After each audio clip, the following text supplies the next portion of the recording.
It's Tuesday, everybody. I'm Lawrence Presman, the Prez, co-founder of WagerTalk Media, owner of WagerTalk.com, SportsMemo.com, and the iconic, legendary Gold Sheet.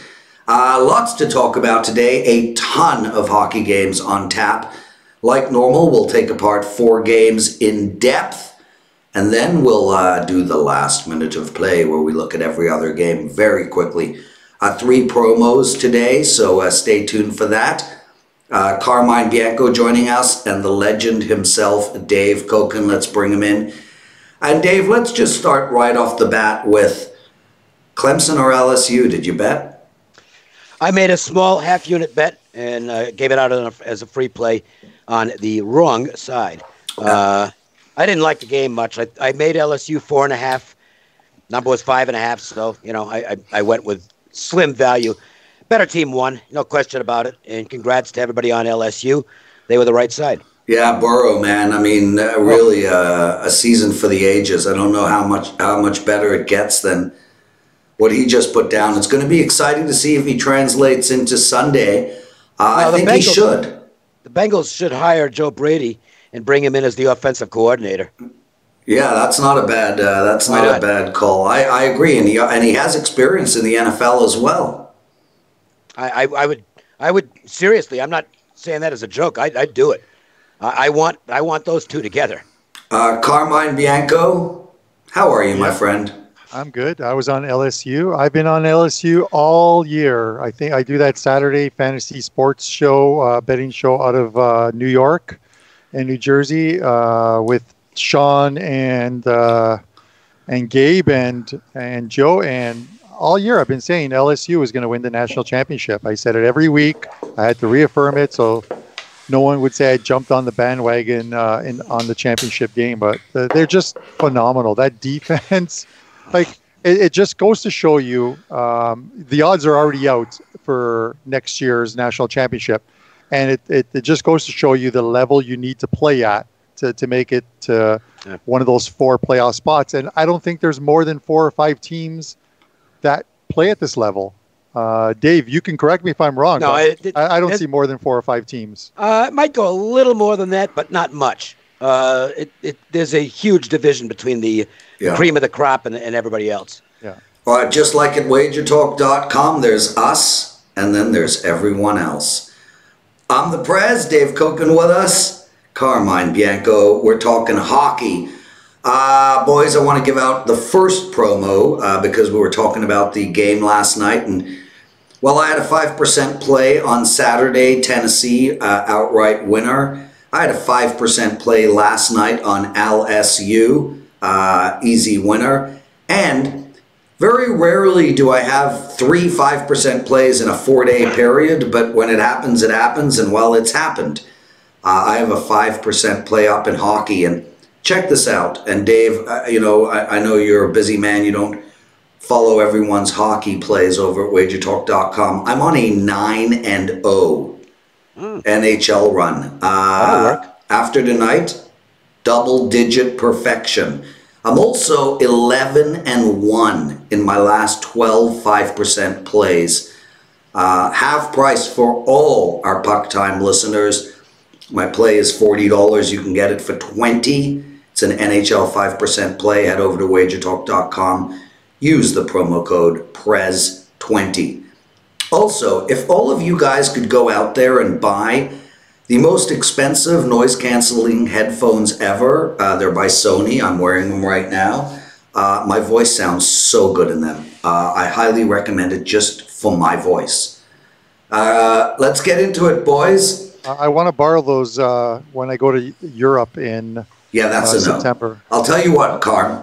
For the flight. I'll tell you what. My wife. I'll tell you what. How do you say no to my wife? I'll tell you what. I never would.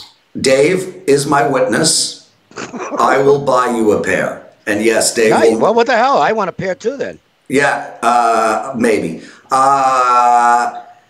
But Dave, sure. I love that you wouldn't say no to Carm's wife. And you know, no. Carm's wife is like quarter Venezuelan, half Cherokee, 3/4 Spanish, 9/8 Portuguese. I mean, the woman's a cacophony of cultures. Wow, we're bringing out new words for the show. First time I've ever heard that word used on this program. Yes. Yeah, and by the way, it was used incorrectly. Well, that's all right. It doesn't matter. Toronto Maple Leafs hosting the New Jersey Devils, who are playing much better of late. Toronto, Muzzin out, now Riley out. That's their top two defensemen.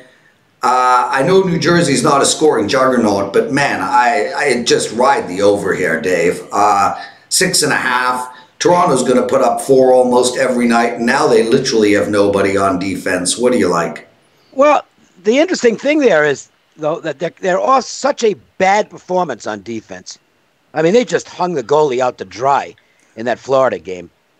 I think they're really going to be focused on that end of the ice tonight.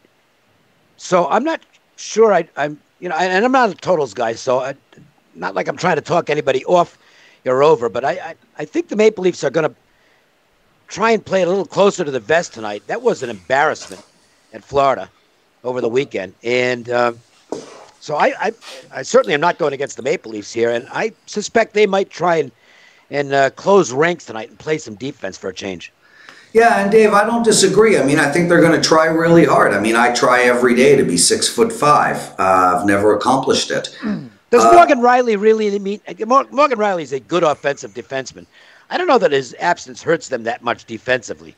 Well, you know what? I mean, listen, you're putting Rasmus Sandin in instead of him, and it's just such a massive difference. And overall talent, yeah, and Muzzin certainly does hurt the blue line. I mean, he's their best defender. Yeah, so I mean, I think it will affect them. And you take a look at what New Jersey's done of late.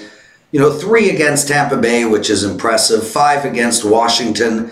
3 against the Rangers. 3 against the Islanders.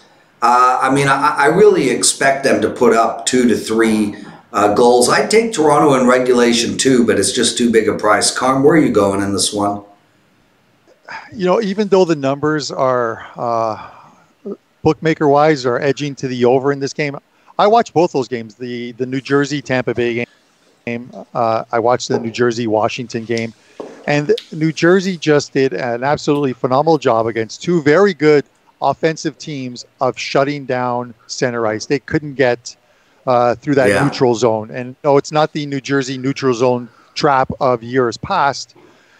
They were just relentless. They played what the Washington Capitals usually play, which is a hard game. Forecheck, back check, and they don't give you it's a shot on goal, no rebound, clear the puck. They just played to stop that Tampa Bay 10-game streak was phenomenal. The way they played, and the way they played against Washington, and I think Washington was returning off a loss as well too, which I'm not positive on that one, but they played well. They kept each team to a goal. Now they got to go to Toronto, where obviously the Leafs have dropped 3 straight, allowed 18 goals in the process, and you would think Leafs have got to bounce back off that performance, but maybe this is one of those ones where sometimes very good teams go into a rut where they lose 4 or 5 games and it's unexplainable. And you keep saying, well, this is the game where they bounce back out of it. One quick note is that Keefe apparently gave him an extra day off down in Florida, and the result was a terrible performance. So I think practice for this game might be a little harder than it was for what we saw over the weekend. Yeah, Dave, and we talked on yesterday's show about the Islander and Rangers game, and Georgiev was in net, and I thought it was literally they're going to get him in a couple games, audition him before they move him at the trade deadline. And Alex mentioned that Toronto could be there was some rumblings that there could be a move to Toronto. They've got to get backup help. They need it because Frederick Anderson, if you looked at him, a guy tossing his helmet, face mask on the bench in utter disgust, and then they come back with that performance in Florida where he gets shelled. It's just this guy has been overworked. They need to get this guy the occasional day off, knowing that they've got a backup goalie who can pick up the 2 points for them because they need to stay. Florida's on their heels. Florida with a game in hand is a point back, and they're on their heels, and Toronto can't afford to drop into that out of the top 3 spot in their division and then have to face a first place team in the in the first round of the playoffs, which could very well be the Washington Capitals. So, for me, I know I've gone on a bit. I wouldn't mind taking a small shot on the Devils tonight, just because of the way they're playing right now. Sometimes it's progression, regression, and lean to the under. I could be on the wrong side of both, but this is probably where I'm leaning tonight. He's Carmine Bianco, Dave Cokin with us. You're watching Puck Time. All three of us found at WagerTalk.com, and you can have my 5% NHL play tonight for half price. Use the promo code Prez20. Dave, we're almost at baseball time, so don't forget, me and you do a daily show called First Pitch. It's probably my favorite show to do all year because I just get to hang out with you every day and listen to your sourpuss humor. No, I love talking about baseball. It'll put me in a good mood. Is there going to be any managers left this year? Oh my God, well, what's going on in baseball right now? Cora's going for a while. Yeah, he's gone. Yeah. I think he. I don't think it'll be a lifetime ban, but he's looking at multi-year suspension. Yeah, well, it's going to be a lifetime ban because nobody's going to pick him up. I mean, he's just. Well, I don't know. We'll see. Hinch will be back managing in 2021 someplace. Lunau is done. Yeah. And then he hung his entire team out to dry. Well, and Lunau's not that popular anyway. Yeah. Whereas Hinch is a very well-respected guy. Yeah, and a dude. A Joe Madden-style dude. Let's get into this Pittsburgh game. Super interesting game because we finally have Crosby coming back. And this Pittsburgh team, Dave, I mean, they've just been on an absolute tear. Sullivan's the coach of the year. Right now. Right now. I mean, it's a no-brainer right now. What they've accomplished with the next man up mentality is absolutely spectacular. The goaltending has been outstanding. Jarry was great when Murray wasn't going well, and now Murray's back in form. Yeah. So they've got two strong goalies. Crosby's coming back. They're getting some of the other guys back. I mean, Gensel won't be back, obviously, for the season, but boy, Pittsburgh looms as a big threat right now. The only worry tonight against Minnesota is it's a big price, and you wonder if they might be a little bit overconfident here with Crosby back and coming off a great road trip. You know, it might be one of those spots where it's like, well, we got this one. And that's where it gets tricky laying a big number. But you know the Igloo's going to be fired up tonight. Yeah, and it's funny you say that, Dave, because, I mean, they're literally coming back from a road trip. They won 3 in a row, 4 of 5, 7 of 9. I mean, this team is on fire. And here you've got Minnesota coming in losing 3 in a row. I don't want to play the Penguins tonight. It concerns me. I feel like back from a long road trip, Crosby coming back in, and my gut is telling me Minnesota is going to be super live tonight. Carmine? I want to harp on, or not harp on, but I want to sort of take what Dave said and sort of agree with it in the sense of we've seen it in the past. A star player for a team is injured, the team overperforms, and Pittsburgh's overperformed. They've done a great job. They're scoring a ton of goals, but anytime you take a guy off the number one line and you have to rejig your lines to sort of get the best out of a team, and they haven't skipped a beat, and then all of a sudden that star player comes back, and it's like everyone else who was playing above their heads or at top level just take a step back and go, all right, Crosby's back, we're good. And then all of a sudden they drop a couple of games and you're like, what the hell happened here? I'm not saying that's going to happen tonight, but I can absolutely see something like this happening to Pittsburgh over the next 2 or 3 games.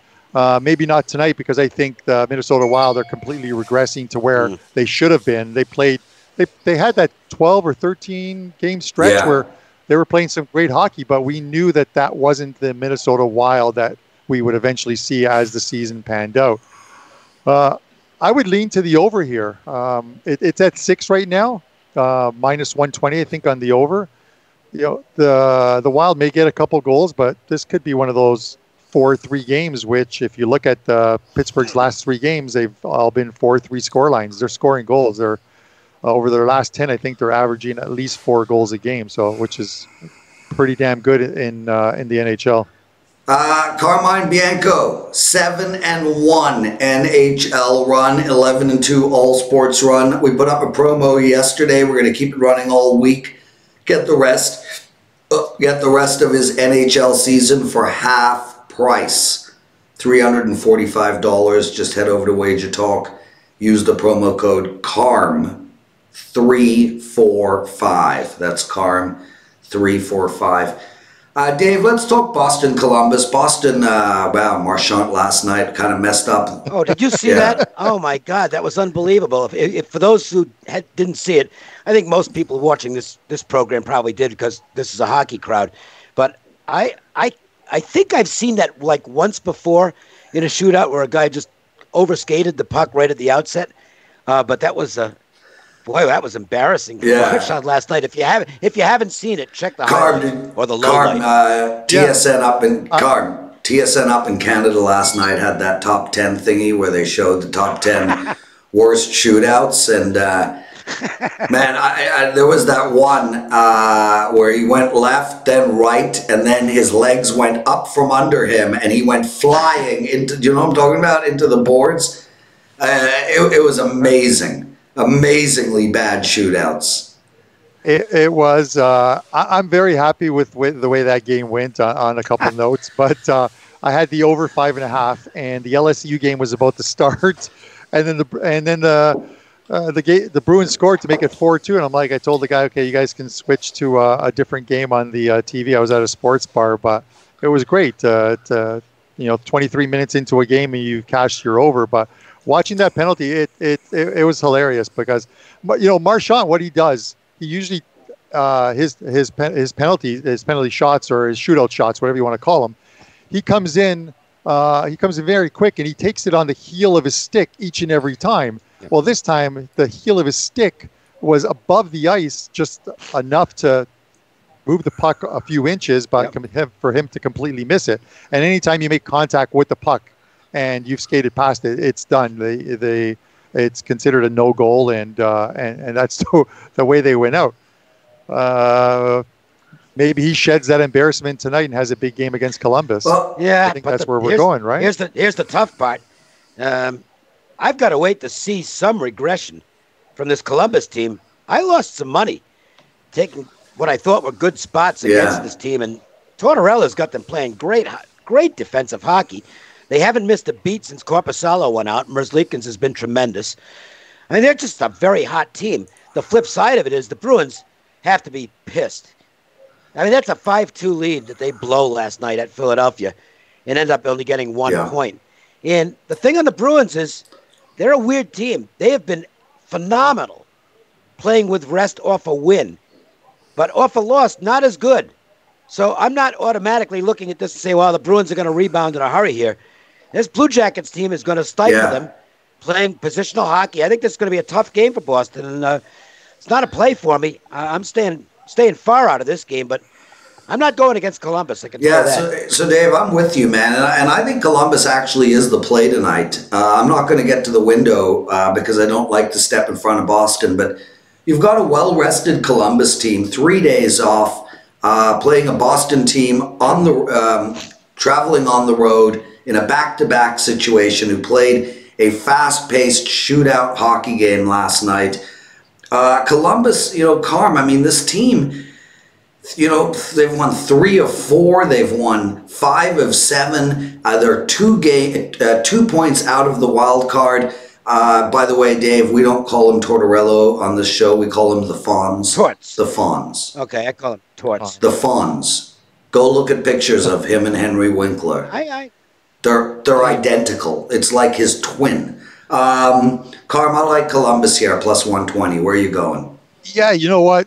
You take away those 2 losses to San Jose, and they've got 5 wins. They just can't beat the Sharks, but they're doing it with defense as well, too. You look at those over the course of the last 7 games where they've gone 5-2, and they're allowing just a little over 2 goals per game, which gets me to the point of I'm taking the under here. This is another Bruins 5.5 game, and I'm going to take the under here because I think this is one of those games. The Bruins on the second half of a back-to-back, and Columbus although, returning home, their first home off a Western road trip, but they did go 3-4 there, and they're playing some good D. And Torts finds a way to convince this team that they are much better than they are. And I'm not saying they're a bad team.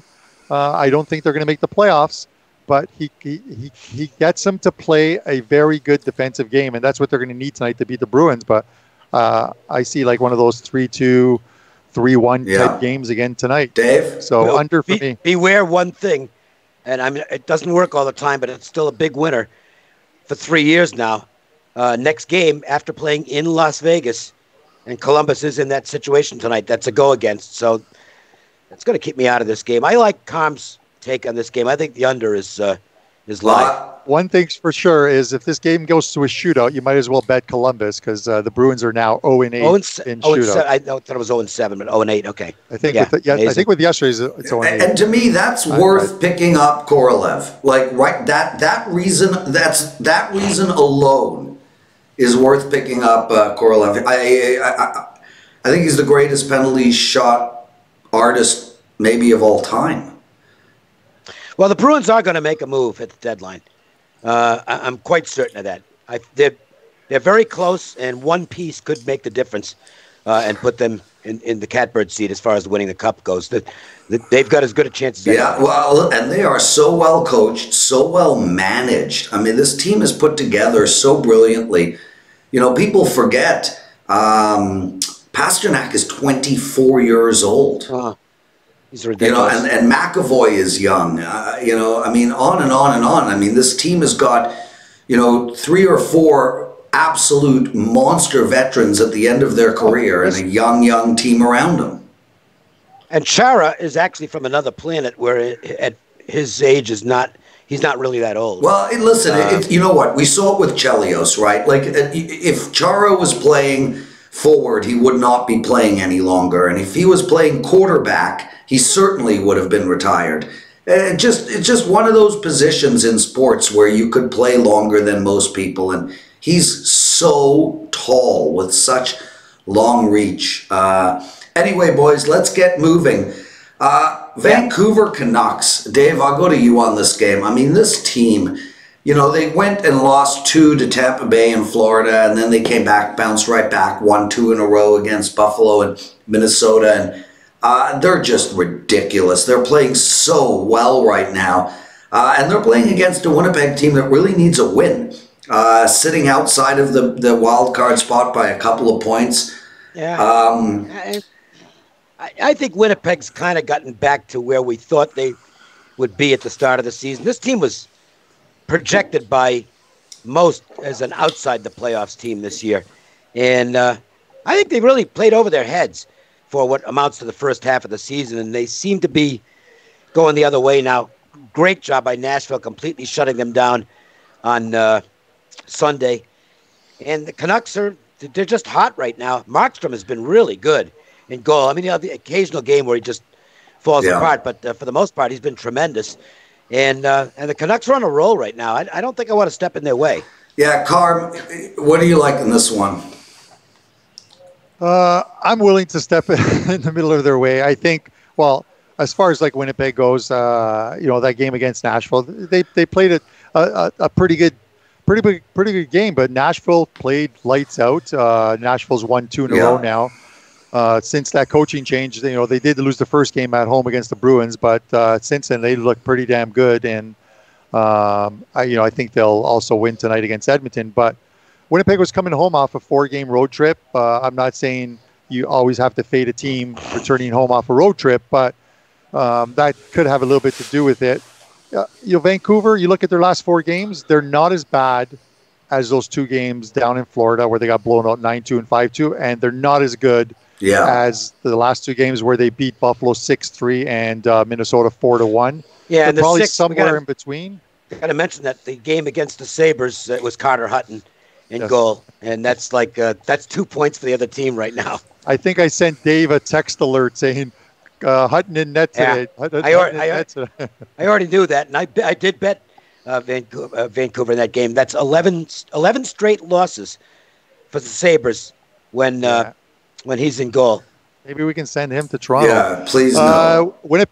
Winnipeg's won the last 9 meetings between these two, and 12 of the last 13, I believe. So they've likely figured out how to beat Winnipeg. Beat Vancouver. But again, that's Vancouver. But that's just it's just a trend.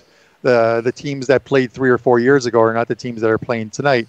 I'm still going with Winnipeg at a short price. I think second game home off a road trip and catching Vancouver.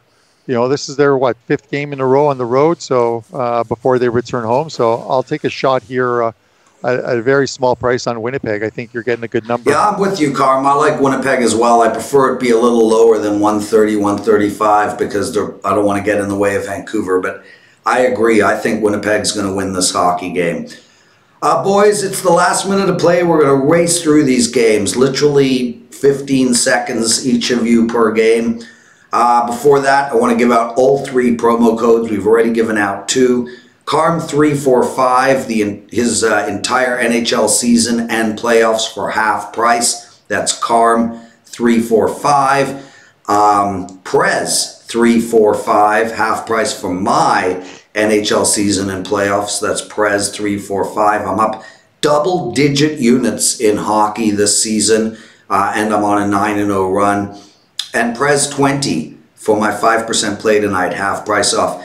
Dave Cokin will be joining us on Thursday. It was out of the blue that he came on today. Alex called in sick.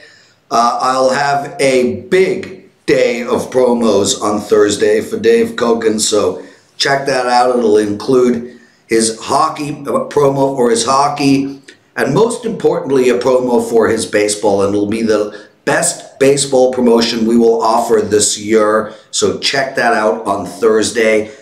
Boys, let's go. Buffalo plus 145 against the Vegas Golden Knights with a total of 6. I like the over. Dave.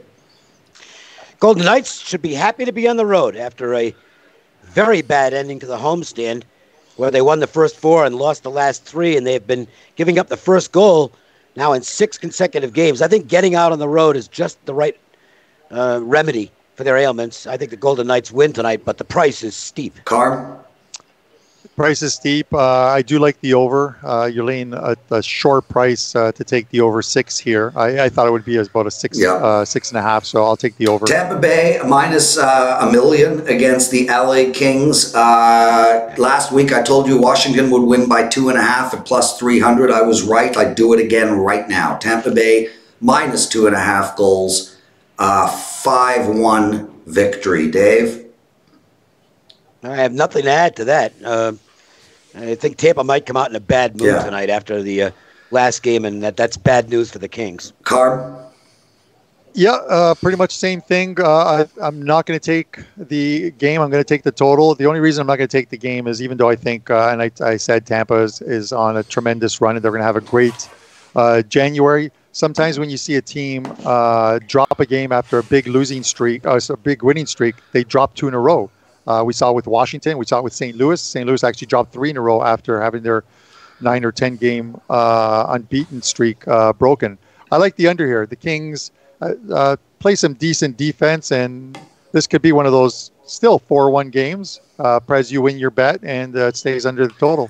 Dave, I like the New York Islanders minus 1.5 at dead even money. I think this game is 3-1. 4-1 written all over it, and I also like under the total of 5.5.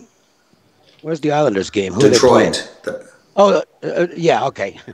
I didn't. Hey, listen, I have a tendency to gloss over Detroit games because the prices are so big.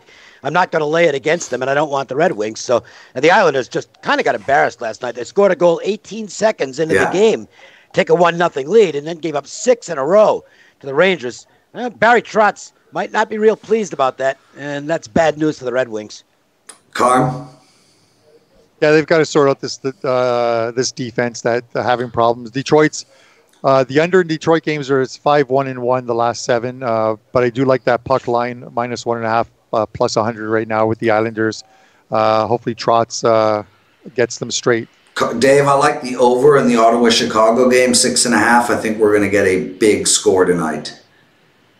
Yeah, and I think the Blackhawks have a good chance to win the game. I don't like the way Chicago's playing right now. And Ottawa, look, the effort's always there. The team really works at it, but there's just not a lot of talent. The Blackhawks, look, they're fighting hard. They want to try and stay in the playoff race. This is a good 2-point opportunity for them tonight. Carm? Yeah, same thing. If you're hoping to make the playoffs, you can't drop points in Ottawa. This line's actually moved the opposite way. I saw Ottawa minus 123 this morning, and now Chicago's minus 115. I'll take the Blackhawks tonight to pick up the win. Colorado minus 140 for me. Dave? They're not playing very well right now. They're in a bit of a slump, and I need to see a good game out of Colorado before I want to consider getting back on them. And Dallas is the type of team, the style of play that the Avalanche don't like. The Avalanche want to play as wide open as they can, and Dallas will stifle that. So, I lean Dallas in the game. This is similar to the angle on the Winnipeg game that I talked about. The Avalanche came home after 3 on the East Coast. We're playing a Pittsburgh team coming out of Vegas, and you would thought, off of two losses out east, this is a good spot for them to beat the Penguins. They didn't. It was in the first. They blew Pittsburgh's doors in the first period, but only got 1 goal. And you can't do that against the Penguins because they came back. Yeah, and when West Coast team, for me anyways, for a West Coast team comes from the East Coast and they drop the first one at home, sometimes I try and fade that angle. I'll take that team if they lost at home the very next game, and it's proven profitable for me. And I think the Avalanche fit that spot. And it's a short number. You're never going to see the Avalanche minus 140 at home on most nights, but it's because they're playing a very good Dallas team, and it's the same thing with Dallas having a streak broken. They lost to the Sharks, and I think it's they lose 2 in a row now. So it's Avalanche. Guys, check out the betting edge today. Tony Finn, Rob Vino, 1 NBA, 1 college basketball, and the NFC game will be spoken about. I know, Carm, you like Nashville. I don't. I like Edmonton in this spot. Nashville for you. We'll move on. We got to get the show over with. Dave, what do you like? I like backing teams with coaching changes when they get off to a good roll under the new coach, and Nashville is coming in on a good roll. I like the over in this Arizona-San Jose game. Dave? San Jose's playing really good defense right now. Their whole game right now is shut down the opposition. Aaron Dell's been hot. I think the Sharks might be live in this game. Arizona at home continues to be, not exactly proud. Yeah, 12 and 11. Carm? I'm taking the Sharks. There's no goalies on this one yet. Martin Jones and Ranta are the probables, but I can't see how San Jose goes away from Dell. Yeah, I think you have to ride the hot hand. Yeah, you have to ride the hot hand. I agree with you. But I like getting plus money here just because the Sharks are, as you said, they're playing well defensively and they're scoring. And for an Arizona team that has struggled of late, why not take the plus money here? Boys, that's the show. Outstanding stuff. Dave, Cokin, thank you so much for joining us with about 30 seconds of notice. Carm, I love having you on. Tomorrow's show, Andrew McGinnis and Buster Sports. Real pleasure and privilege doing the show every day with you guys. Thank you so much for watching. We'll be back up on YouTube likely tomorrow. Later, boys. See ya.